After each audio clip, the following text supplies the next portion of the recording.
Biden's decision leaves the Democratic Party without a candidate at the top of their ticket just 106 days before the election. So how does the party pick a new candidate? Joining us to help explain that process, Stephen Caliendo, a political science professor at North Central College. Thank you for being here. Good evening, Don. How are you? I'm great. So just break down the steps that Democrats will have to take in finding that new candidate. I'm sure you've gotten that question a lot today. What's next?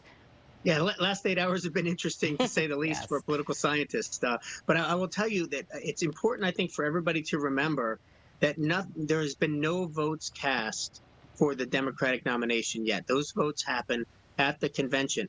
We saw it happen last week at the Republican convention on Monday night.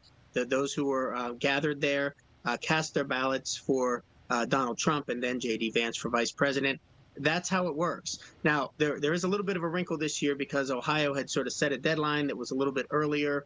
I think there's a way to get around that. There was going to be a vote virtually, but nothing's really changing other than the fact that the folks who were pledged to vote for Joe Biden now will be free to vote for whomever they like, either at the convention or in a virtual election that happens in the next couple of weeks. Yeah, you mentioned that earlier decision. So is it possible for them to have a nominee before the start of the DNC here in Chicago, or could it take longer?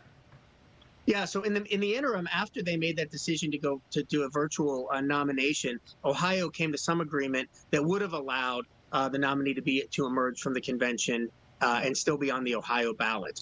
Now, whether or not they change those rules or Republicans are in control of the state legislature in Ohio, if they decide to make some changes this week, that could happen. But as it stands now, the vote could take place in Chicago at the DNC. And then all ballot access in all 50 states would still be available. It's going to be a busy few days here. So there's already been some support for Vice President Kamala Harris, as you know. One of the big names, though, that has not yet nominated her is former President Barack Obama. So could there be someone else he has in mind?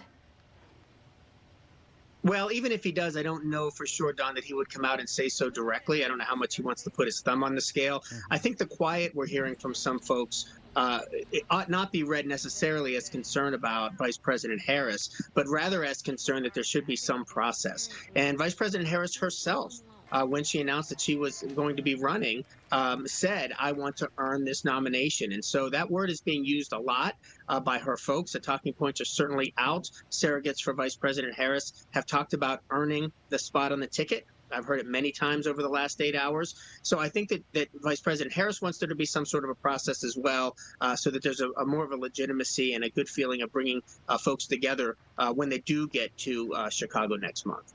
All right, Professor Stephen Caliendo, thank you so much.